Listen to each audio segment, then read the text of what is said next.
What's going on, Clippers fans? Welcome to Season 4, Episode 7 of Clips and Dip.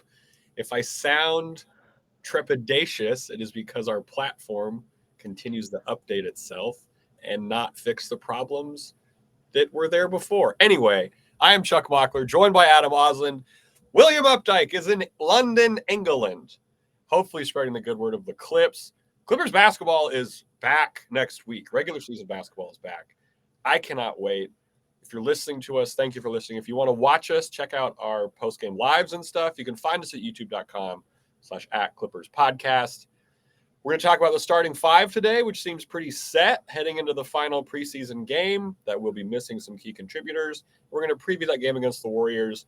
And then I think Adam and I might disrupt the dip conversation because I think we're both bringing some heat today. But before Big we time. get to that, Adam Osland, how the heck are you less than a week away from Clippers regular season basketball? I'm good. I'm excited. One more preseason game tomorrow night. Still Clippers up in NorCal. This is the calm before the storm, but I'm not as calm because I feel like I'm walking on eggshells right now because Restream screwed us about 10 different ways earlier. What an app. I think it's going to work now. What an app. That's always a resounding endorsement of someone's app. What an app. Certainly it exists. Glad you're doing well. I'm walking on eggshells too, but I think just because I'm so excited. Clippers won last night against the Kings, which was fun. Big note from this game, Jordan Miller started versus the Kings, which to me, and I don't think I'm the only one, given all the other stuff we've kind of heard leading up to Jordan Miller being named the starter, last night specifically, John Collins does not seem like he's going to be starting for this team, which is totally fine. For now, it seems like he's not in the starting five. Agree or disagree, Adam Osland? I've been saying it for 2 weeks. I don't know if you all saw, but I saw that Kawhi Leonard interview with Law Murray, and I did an episode right after it came out. And I was like, I think Kawhi may have just tipped their hand because he said he thinks it's going to be similar to last year when Law was asking him about John Collins and having a big like that. And, his recent last couple of years, Kawhi's made comments about not wanting to play the four or saying, I'll do it until we get a real one. But it's honestly, how long ago was that now? 2 seasons ago? It's been a bit. So when he said that, I think it's going to be similar. I immediately thought, oh, it's going to be DJ or Dunn, and likely DJ. So yeah, it's DJ. That's what I'm rolling with. Until I see otherwise. Now, if Bradley Beal doesn't play game one, then we're talking about if everybody's healthy, what the ideal starting lineup is for this team and what they want to roll with. Yeah, everyone healthy, which probably won't happen. It's not happening now. It seems like Collins will come off the bench, and that's fine if he's okay with it. If you watched the game last night, it's very hard to deny the fact that a second unit of Chris Paul, Chris Dunn, Nick Batum, John Collins, and Brook Lopez, that's a pretty damn fine backup lineup to have if you're the Clippers. Like, Collins can do some really interesting things in that lineup. I wanted to share this tweet from Justin W, LA Clippers film. You see it, he says here, open set where Collins is screening for a small right at the rim. You don't want to switch that because then there's an easy layup, and Chris Paul, who is Chris Paul, can nail the pass. Stuff like that. So we have a lot of versatility. Lopez's range is unreal for this second unit. We've seen it. I mean, he bailed the Clippers out last night, making the first three after the team went 0 for 6. I am absurdly excited for this bench unit. And I think that's just because not only is John Collins going to be a great addition to this team, we have the best backup point guard we've had in a very long time. Setting this all up, putting vets like Lopez and Batum in place for success. Like, I'm hyped for the second unit with Collins. Best backup point guard in a long time. Best backup center in a long time. Best I backup think 4 in a long time. as much as people want to freak out about John Collins not starting and Kawhi at the 3, I'm gonna throw this out there again. There's literally no proof that Kawhi got hurt because he was playing the 4. Right. Tore his ACL playing the 3. There's no proof that he runs more miles playing the 4 that I've seen than he'd be doing playing the 3, being And on the even if perimeter he more. was, how negligible would that miles number be? If you play heavy minutes, if you're the number 1 on a team and you play heavy minutes, I don't think the discrepancy in miles run if you're playing the 3 or the 4 is that much. Well, it's not about 3 or the 4. It's just about Kawhi. Can he level down and not go as hard defensively? I don't know if you can ask a guy to do that who's a 2-time defensive player of the year. This is how he's made his bones in the league. That's how he got started before his offense came along. So I really don't think it's so much about the 3 or the 4. Again, James Harden was guarding Aaron Gordon a lot in that series. People keep talking about Aaron Gordon like there's an Aaron Gordon on every team. There's one Aaron Gordon. They played him against Denver in the first round. This time, if they caught Denver in the first round, sure, there's a good chance John Collins could start in a series like that. But over an 82-game regular season where you're seeing all these different opponents all the time, maybe you just go with DJ, because having that point of attack defender that's that good out there on the perimeter and having always one of either he or Chris Dunn out there, that takes care of so much for you defensively. Like having that stopper and that first line of defense, everything else kind of falls into place. It is not a fucking coincidence that they were top 3 in defense last year when they got DJ and Chris Dunn. They've had Kawhi for a while. They've had Ivica Zubac. This is why when people say, oh, look how much better Ivica Zubac is. He finished like 6th in defensive player of the year. Mm-hmm. I'm like, I don't think Zoo got much better defensively. I think he had much better people around him. So he was not asked to do as much and make up for other guys' mistakes when they get beat off the dribble on the perimeter. I think Big Zoo was Big Zoo. I think he's been like this for a while, but people are noticing it more because the Clippers had such a better defensive rating, and that was mostly due to their point of attack defense that got so much better last year. And I like what you said about, DJ or Dunn on the floor at all times. Same thing Lou said the other day. That's another tea leaf to read of like, we got to have one of those guys on the floor at all times. And they're not going to start Chris Dunn. No disrespect to Chris Dunn. I was so happy to watch him steal a lazy pass yesterday and do Chris Dunn things. But for this team, the way it's constructed, not in the starting lineup. And if people are worried about, Collins playing with Harden or with Kawhi and things like that, Ty Lue's also alluded to more lineups where it's going to be Kawhi and or James Harden with more bench guys. So we're going to see a bunch of machinations of this roster because we have functional depth. Will talks about all the time. We have a backup 1, 2, 3, 4, and 5. We don't have 2 backup 1s and a 2 and a backup 2.5, and then a backup 5 who sucks at what the team really wants them to do. Like, we have functional depth in a way that Ty Lue, we're going to see some 10-game sample sizes, but like, it's just going to be okay, I guess is kind of my, you know what I mean? Like, I trust Ty Lue to figure this out right now. I'm not as adamant about you can't start Chris Dunn. Like, if they didn't have DJ, I think Chris Dunn starting would be a real thing on the team. But it's not that crazy of an idea to do it. There's literally one person in front of him, not like, hey, you cannot play this guy. Like, DJ gets hurt, Dunn's like, the idea is not. Hey, season hasn't even started yet. We don't got to put that in the air. Yeah, well, let me tell you, guys get hurt in the NBA all the time, and we know that better than anybody. I'm just saying, like, I don't know. You're telling about thank goodness no Chris Dunn. It's like, to me, I'm like, I don't think that's the way they see it. I gotta be honest. Well, I mean, I know it's not the way they see it. Anyone should see it. But I mean, Harden, Beal, Dunn. Tell me the biggest differences between DJ and and Chris Dunn. Like, I don't think there's this chasm of difference between them. I think Dunn's actually the better overall point of attack defender than DJ. DJ's a little bit more versatile. That's what gets me is the versatility, and on both ends, is because Dunn, as we saw, if he's not hitting his shots, it's almost 4-on-5. I love Chris Dunn, but the starting five, if it were Harden, Beal, Dunn, Kawhi, Zoo, I mean, the defense is great, but the offense seems like it would get mired. I mean, they leave DJ open too. They're gonna challenge him to take 3-pointers. Like, he shot 3% better than Dunn did. I'll take that 3%. Dunn might have shot better than him in the playoff series.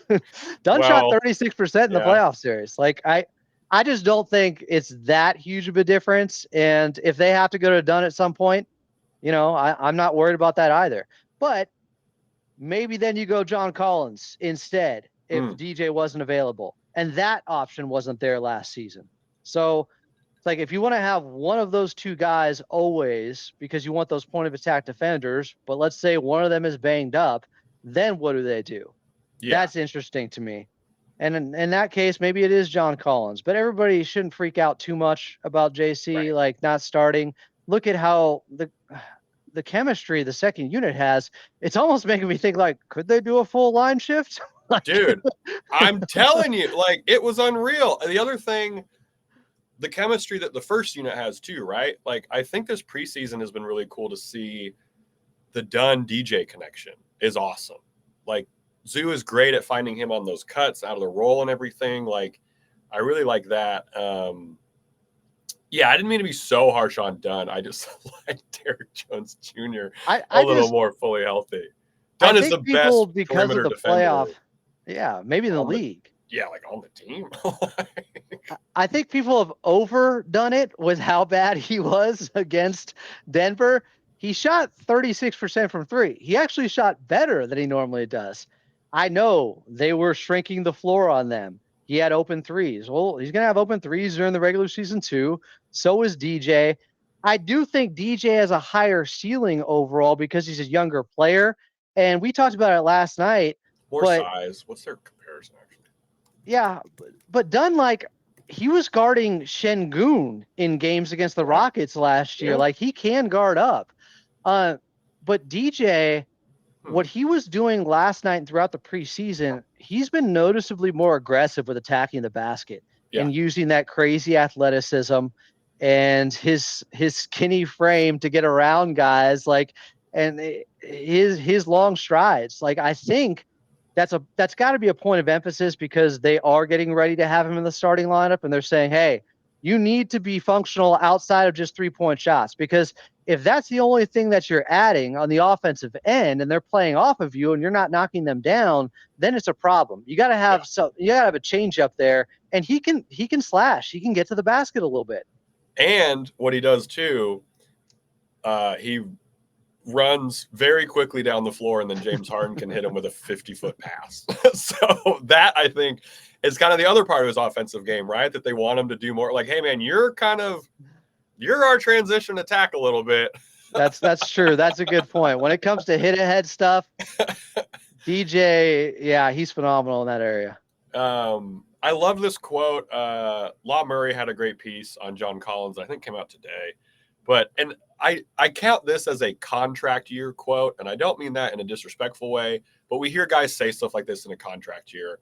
And I take I feel good about this. He said, I'm going to go out there and bust my ass every day. And if that doesn't reward me the starting spot, then I'm going to come out and bust my ass every day off the bench. And I don't really think about it any other way. Obviously he's doing an interview. There's some context there, but like, hell yeah, dude, it's your contract year. Show that you deserve a starting spot. Like, this is great. It just feels like it's coalescing well. Yeah, there's only one thing I'm worried about, but we might get into it a little bit later. But he's saying all the right things, and if they're winning, I just don't expect him to be making a fuss. If they're playing well, and he's playing well in the second unit, what's the problem? Like, it takes a real malcontent to complain when the team is winning out there. I don't think John Collins is that. I think, yeah, I don't think so either. It is funny because, and I'm taking this purely off of preseason basketball. Maybe him and Brook Lopez are going to split that 6th man of the year vote. Yeah, that'll be interesting. It could be like Lou Williams and Montrezl Harrell, but Trez still ended up getting it. I actually thought Schroeder probably should have got it that year. I thought that was going to happen, but I was happy for Trez, of course.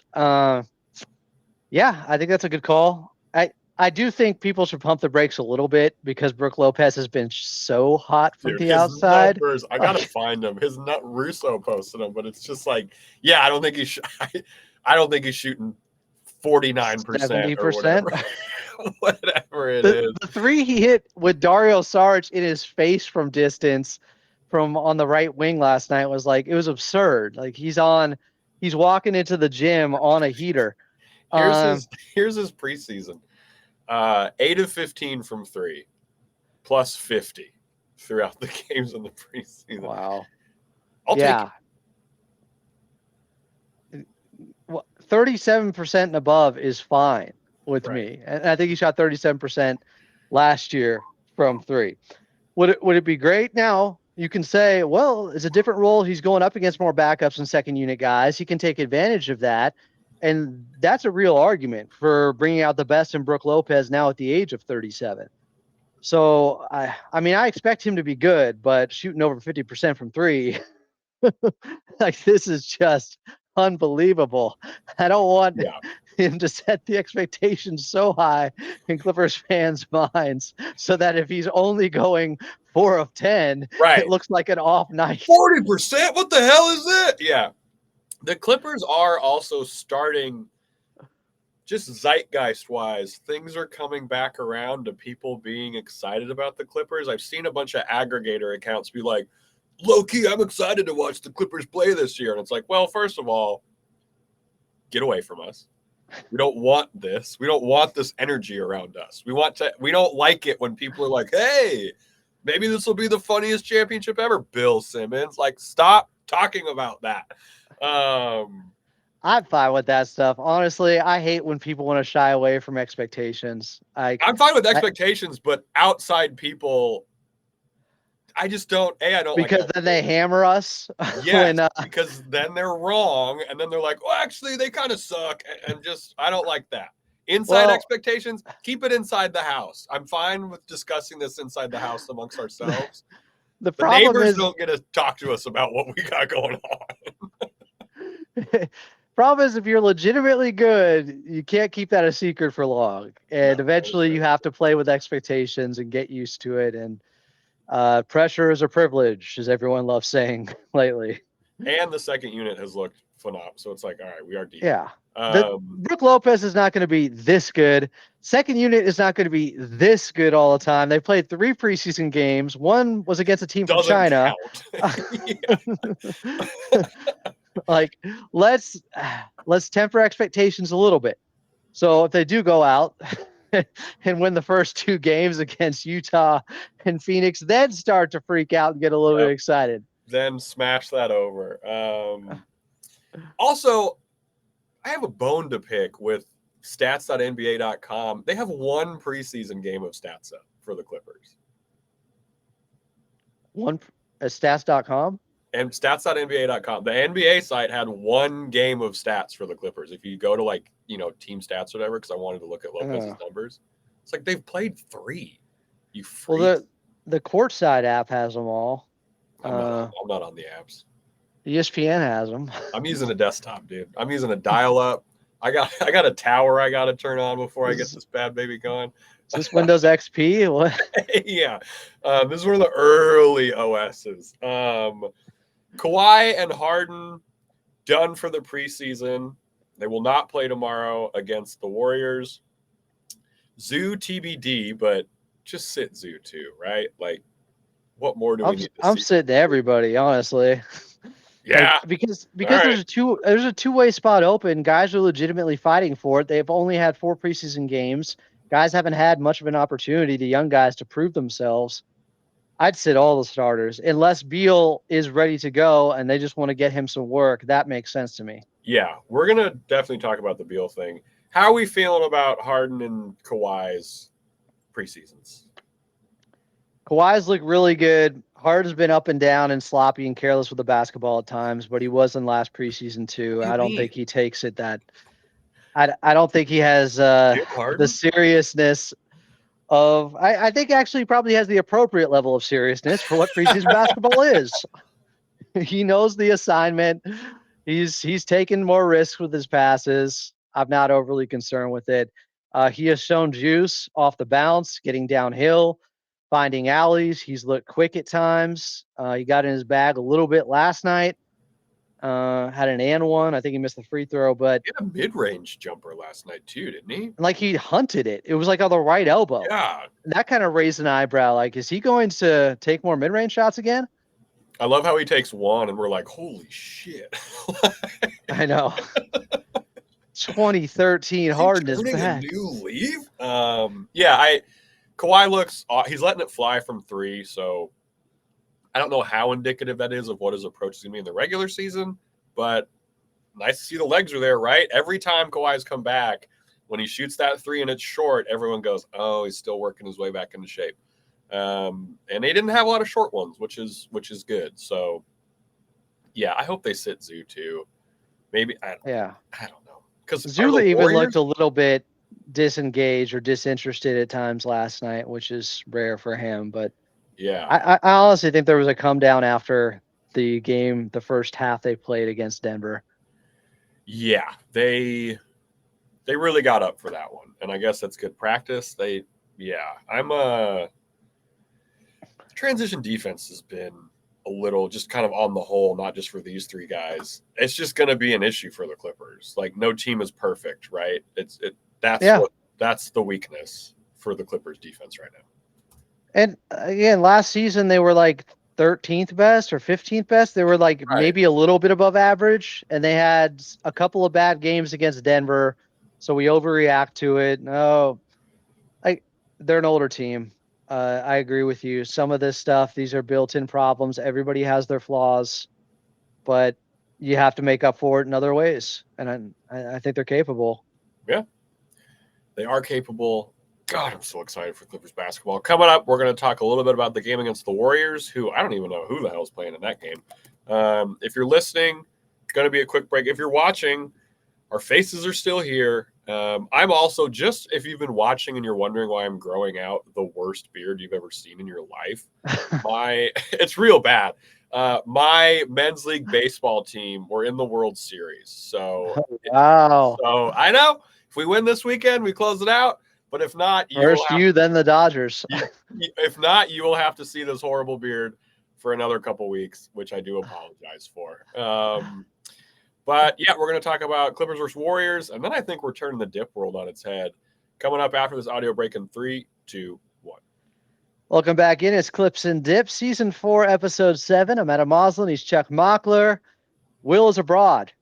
He's away for now. He'll be back by the time the season starts? Theoretically, yes. Okay. Maybe he'll be en route. Sure. He'll be watching it on a plane. Either way, we got plenty of coverage for you guys here, including tomorrow night's game, final preseason game. Clippers still in NorCal. Next up in SF at Chase Center against the Golden State Warriors, who they had quite the game 82 against last season. The play-in to stay out of the play-in. That was an all-timer. Maybe that's one of the best regular season Clipper games ever because it was a pseudo playoff game. Yes, I would agree with that. That whole end to last season was absurd, and we saw that intensity brought in game 82. They were like 22-8 the last 30 games. The Clippers went 18-3 the last 21. Something had to give. Clippers got the victory. Harden was big. Yes. Sucks to suck if you're the Warriors. What's your level of concern for Bradley Beal? Do we want him to play tomorrow if none of the other, I don't mean this disrespectful to the other guys on the team, if the majority of the guys he's going to be sharing the court with are not playing tomorrow, which we know for sure is Harden and Kawhi, just get him some run or like... If he's healthy, yes. Like if there's no risk, if he's fully 100%, then I'd say yes. Because even though he won't be out there with some of the guys he'll be starting with, it at least gets him a little bit of rhythm and timing out there in a 5-on-5 setting like that, because he ain't going to get another opportunity before the 22nd. I think it's better than nothing. I don't know how meaningful it would be, but I'd still enjoy seeing it. Yeah, I think I would enjoy. Selfishly, I'd be like, okay, so he's definitely good to go for opening night then, because that doubt is creeping a little bit into my brain. Coach Lou said if he's healthy, even if he doesn't play a preseason game, if he's cleared for opening night, he's still in the starting lineup. Yeah, he's not concerned about him getting preseason run. That's not going to be critical or be the deciding factor of whether or not he's starting opening night. Of course. But if he is healthy, why not? If it's not going to exacerbate anything. Right. Just for the conditioning and whatnot. Do we know, are the Warriors playing everybody?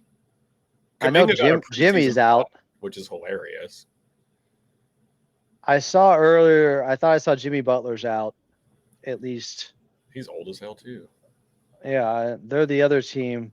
Like, the Clippers said, like, hold my beer, I guess, with the age thing, because the Golden State Warriors are pretty old themselves. They're right there, guys. Well, the oldest player in the NBA, who also plays in LA, isn't playing until November. So, interesting. Functional wisdom is what the Clippers are right now. We are high functioning wisdom. What are we? I was kind of trying to write this game preview out, and I'm like, what? What can't we take away from this game? Just good process? Like, also Patrick Baldwin Jr. had his height changed from 6'9" to 7 feet today. The NBA redid some guys' heights, and Patrick Baldwin Jr. is marked down as a 7-footer now. The hair grow out? What is that? Yeah, I'd love to see. I don't know. Like, Wemby had an inch added. He's 7'4" now. At first it said 7'5". Yeah. Whatever. Will that help him get the two-way? Why is it so hard to figure out how tall NBA players are? Because these guys, athletes, I remember this working in the athletic training room at Biola University, and I'm looking through the game program for baseball, Eagles. Okay. I was Biola Eagles. Jesus Christ. I remember working on a pitcher, and it said he was 6'1". And he's 2 inches shorter than me, and I'm like 5'11". I'm like, what? 6'3". This is absurd. So all this stuff, I've stood next to Jordan before. Jordan is not 6'6". He's 6'4". Right. These measurements are out of whack. We had that one episode where you have that old Kobe card where Kobe's listed at he was 6'7" originally. Yeah. And a lot of people suspect that they lowered it to 6'6" to have more the next Jordan comp to make it even closer. Man, that's, you know what? You know who should do an episode on NBA players' heights? Pablo Torre. Let's get an investigation into that. These are the things that matter. This is what matters. I guess I just want to see, can Brook Lopez keep it up? He can't. Just good momentum. Not 50 points from 3 or something like that, but just we're just hoping for good process. This is going to be a slop fest. Yeah, it's going to be bad. I think this is going to be who wants that final two-way spot. That's what this game's going to be about, and that's going to add some intrigue to it, and that's going to be the main storyline, honestly. Flowers just got. That's why there's a dangling two-way spot. He lost it. He was just fun to watch dunk. Yeah. Maybe he'll come back. We got Jordan Miller came back. Amir Coffey was on the team 50 times through different two ways and whatnot. Of the meaningful guys who play, it's I hope John Collins can find a groove. You just want guys to, you were saying in the early preseason games, it's the same thing. Are guys moving well? Is the process there? Is there some kind of groove that can be maneuvered? I thought CP3 looked really good last night. Where did he have 9 or 10 assists to 0 turnovers? Crazy. He's moved really well. I've been impressed with him. Watching him, I remember watching him live all the time. His final season with the Clippers, not saying he's that guy anymore, but he looks better than 40. Yeah, He does. He didn't look that old. it's funny too because if you're a two-way guy who's fighting for a spot and your point guard is Chris Paul, pretty nice. He'll find you, right? Like you make the right decisions, Chris Paul will make you look good. Yeah. That pick and roll they ran, it might have been late third quarter or early fourth quarter with John Collins rolling to the basket, and he found him so easily. It's just like, man, this is a level of professionalism at this backup point guard spot we haven't seen in years.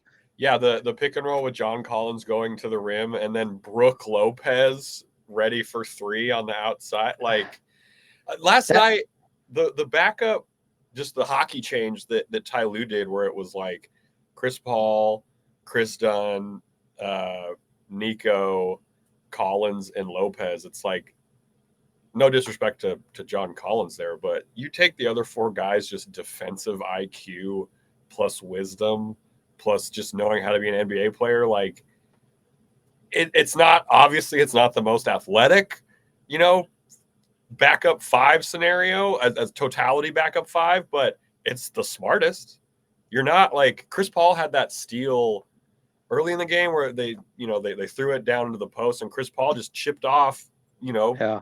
nudged him, and like it just led to a transition bucket. Like the IQ of that crew is elevated. Definitely. I think the main reason, or one of the main reasons they like John Collins with that group is because it's like in football all the time. Your guy, Mike McDaniels, get athletes in space. I know it's McDaniel, not working, Mike it's not Daniel. It's not working working at so well. all. Why But did you bring this a up? lot of coaches say that. Well, they lost to my Panthers, and there was a lot on the line in that game, Chuck. And it was the big turning point for Carolina, actually. The only winner, Cleveland and Miami play this weekend, and the only It's winner so in bad. that is the alcohol manufacturers of this great country. Those are the only people. There's going to It's be in 50. Cleveland, right? The Yes, and factory of sadness has never been sadder. it's in Cleveland, and there might be 40-mile-an-hour winds. Oh, good. God help me, because I'm going to watch this game. It's going to help Tua push the ball down the field finally. Well, but every other quarter, it's going to be coming right back at him. Just a pain in the ass. I just said John Collins in space is what you want with an athlete like that, so he can go to work and wreak havoc. And that's what works so well next to Brook Lopez because he's hanging out 30 feet away from the rim. It's just, it's a beautiful thing to see. Will Hardy had some quotes on that Law Murray piece about how he felt like, which I was like, that's awesome that he did some quotes for this, where he felt like the last bit in Utah, he was like, you tell guys, oh, we're only having you take threes. You strip away a bit of what makes them basketball players and why they got there. So now it's like Collins has room to use that slashing if Lopez can draw the big out and stuff like that. So it's like contract year Collins is going to be nasty with, like you mentioned, Chris Paul organizing everything. This is by far the best team he's ever played with. You could say that for a lot of guys on this team, but Collins is in his prime. He is poised to have a huge season. I don't know if he's going to be able to, have the traditional averages of a huge season, but the efficiency and impact might be spectacular when you look at a lot of the advanced numbers because they have so many guys to play on this team. It doesn't mean he's going to be playing 38 minutes a night or anything like that, which is how you normally view a huge season. But I just think impact-wise, plus-minus stuff, when he's on the court, their net rating, I could see John Collins being spectacular in those areas. Oh, the plus-minus for this bench crew at sometimes, like Nico's going to have a plus-minus at the end of the year that everyone's going to be like, holy shit. You know what I mean? Like, there's going to be some minuses. Yeah, the guy's never a negative. So, think about it. You have Chris Paul leading everything. Nick Batum is the connector. He hit a pass last night where he got it kind of at the nail and then quickly dumped it to Lopez. Brooke, and then he put everyone in rotation. It's that clip that's going around of just like that perfect ball move. John Collins 3. Dude, yes. Like it's been replayed. He's also been hitting his threes. Yeah. He ain't taking them like Brook, but he's been hitting them when he does. Well, yeah, I mean, Brooks taking it's like, yeah, why would you? gotta let them cook, man. All right. Anything else about this Clippers Warriors preview? Everyone get out, just wrap everyone in bubble wrap, I guess, is my only other thing. I am a little concerned. You mentioned it with Bradley Beal if he doesn't play tomorrow, but just overall, everything else seems so set up for the Clippers to get off to a quick start, except one thing, and it's Bradley Beal and the lack of reps he's had with the starters, and he won't get them in the preseason because even if he does play, Kawhi and James Harden aren't playing. Just wonder if that could be the lone thing to hold them back from really getting off to the quickest start. But I don't know. I could also see it. Yeah, I could see it clicking quickly. I didn't expect the second unit to look this good this fast with how many new guys are playing next to one another. So maybe I shouldn't worry about it. Don't worry, be happy is a phrase that I just invented. So I know. When you say it like that, I hear you say like, don't worry, be happy. It's weird. I'm appropriating another culture's accent when you hear me say, I hope not. All right, so now we get to the final. Wow, this is the final dip segment of the preseason. Will's going to be pissed that he missed this. We brought the heat with dips this offseason, I would say. I think all of us did a great job. Like specifically hot dips or? Yeah, I think we did great. What dip did you bring? I have a bit of a curveball today. What did you go with? I got a real Uncle Charlie. I totally forgot because I thought the offseason. Uncle Charlie? That's another name for curveball. Crazy Uncle Charlie. I didn't bring one. Call me Uncle Chi-Chi. I didn't bring one because I thought the offseason was over. That's a fair excuse. What was the last dip we did? I thought it was over. I thought it was an offseason thing, and we're pret're much. I mean, I know it's preseason, but hey, don't worry, be happy, man. I just invented it. No, you're fine. The last dip we did was 2 weeks ago. I did the dunk dip, I think it's called. No judgment. However, I think I have a curveball, and this might not count. So I made slow cooker Italian beef, which is phenomenal. Just some chuck roast. I made my own Italian seasoning, which is very easy. And then I got the spicy giardiniera.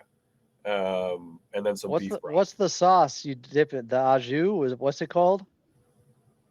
I thought I saw you doing that earlier. I don't want to dump this all over my computer. So anyway. How do you say it? Au jus.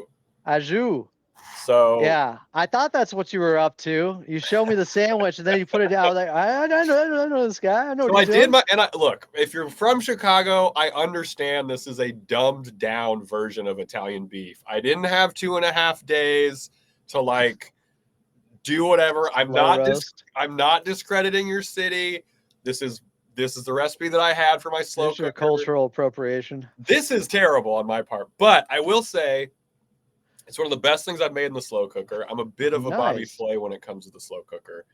I will be making this at least between now and next October 16th. I will be surprised if I don't make this 3 more times. If you come to the Super Bowl, Adam, this will be there.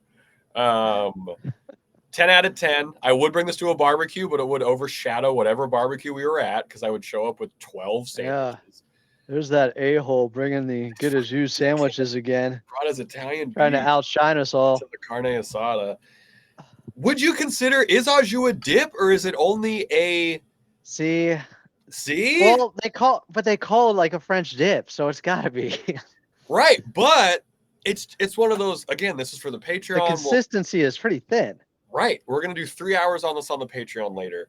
But the consistency is thin, and you only dip it with a French dip or an Italian beef or something like that. You know what I mean?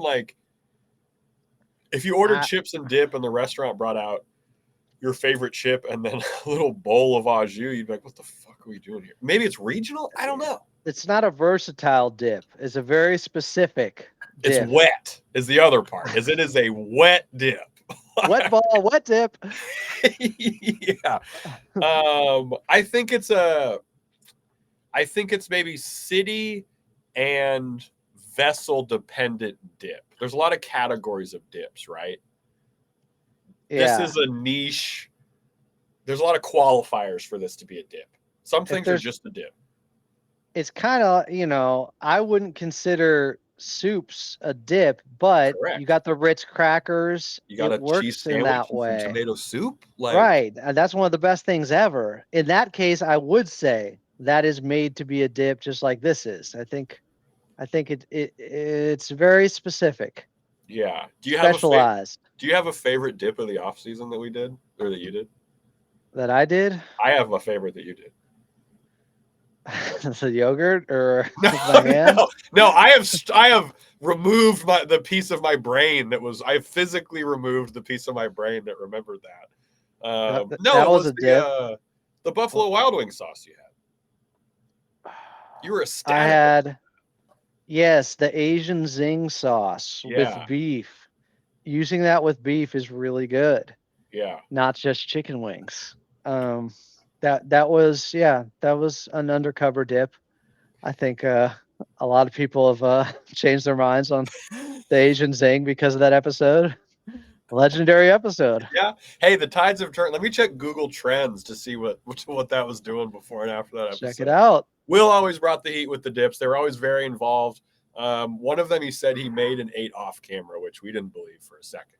Oh no. Like most of the time when he goes and just whips something up really quick, right. I'm like, what is this? He's a great cook, but it's like, come on. Now, do I wish I could have done that? Because I totally forgot mine? Yeah. Yes. So you got me there. I think the dunk dip I did last week with the blue cheese instead of gorgonzola's up there, but also I'm not going to count what I ate today as a dip, but it was very good too. Okay. I think that about wraps. All right. We did, dude. This was our best dip off season ever. Even after people clamored for us to cancel it, after begging for dips, they said just cancel it. And we said you missed the last episode. Adam brought a great dip.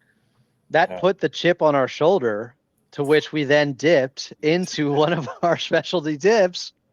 It made us better. The doubters, the detractors, the haters. They made us better. We will be back. We might do a post-game live tomorrow. I don't know. It depends how that goes. I know Adam will, so maybe I'll pop onto that. Game 1 of the regular season preview is on Monday. Yes, we have made it. Only one weekend to go until Clippers basketball happens on Wednesday. We hope everyone has a wonderful weekend. Will is not here to remind you, but we do appreciate your reviews. We appreciate you listening or watching, but you can check us out, iTunes, Spotify, Acer Pods, Deezer, Trap Pods, Basketball Pods, anywhere you can get podcasts. Check us out. And now, Adam, you have the hardest job of all.